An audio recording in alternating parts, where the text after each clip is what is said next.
This PhD has made it his life's mission to bring a quality education to every child. Put your hands together for Jamie Alexander, founder and CEO of Learning Equality.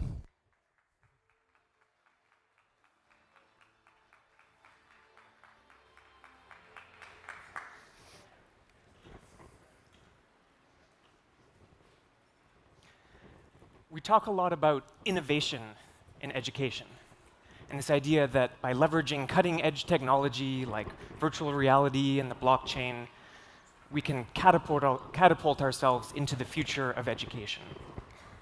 But to quote William Gibson, the future is already here.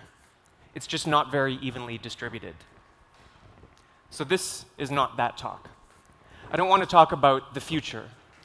I want to talk about what we can do now to more effectively leverage low-cost technology and ensure that what we already have can reach those who have the least. My name is Jamie Alexander. I'm one of the co-founders of Learning Equality. I spent my PhD studying how people learn, and I was excited by the potential of education technology, but frustrated that it wasn't reaching those who need it most. This is Jonathan. He lives in the mountains of Guatemala.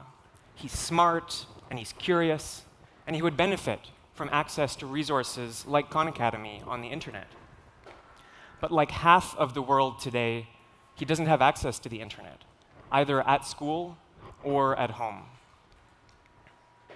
To bridge this gap, Learning Equality worked with a Guatemalan organization named FANCEPA.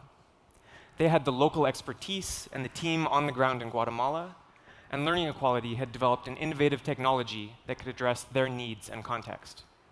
Together, we brought online-style learning to disconnected communities like Jonathan's around Guatemala. The need is huge. Around the world, 1 in 3 children and youth are either out of school or they're in school but not achieving basic numeracy and literacy. And so much education technology relies on the internet, but still half the world is disconnected.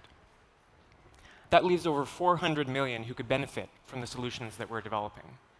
So because this problem is so huge, we knew we needed to design sustainable and scalable solutions to help fill the gap. We build free and open software that can be downloaded by anyone and used. We focus on bringing together free and open content that already exists online in diverse languages and contexts, cultural backgrounds, as well as working with partners to develop new content to fill those gaps.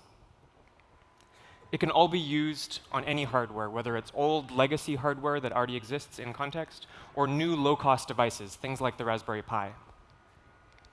And it can all work completely offline, though when there is some connectivity, we take advantage of that as well. With the support of funders like Google.org and the Hewlett Foundation, we've worked with a key set of partners to pilot and prove this concept. And through working with some of these big players, we're able to work directly with governments and institutions towards systemic change within educational systems. But some of the collaborations that excite me most are with grassroots organizations, organizations like One African Child that works in Nigeria. It's a youth-led, volunteer-driven organization that's dedicated to bringing educational opportunities to the children in their community and doing amazing work. And it's through the inspiring work of organizations like these around the world that we've been able to reach over 7 million learners around the globe. And I never fully understood the viral nature of our work and this open model until an experience I had in Kira Town, Uganda. We were visiting a small school for a couple of hours, and during that period we were there, two students from a local college showed up at that school the exact same time we were there to tell the school about our software solutions. They were volunteering, they were doing this in their own time to help bring new educational opportunities to their country.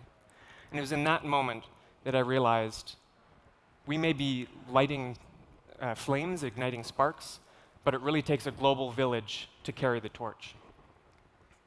I do this work because I believe that education is a fundamental human right. And over the past 10 years, I've seen so much invested into education technology but not always reaching those who need it most.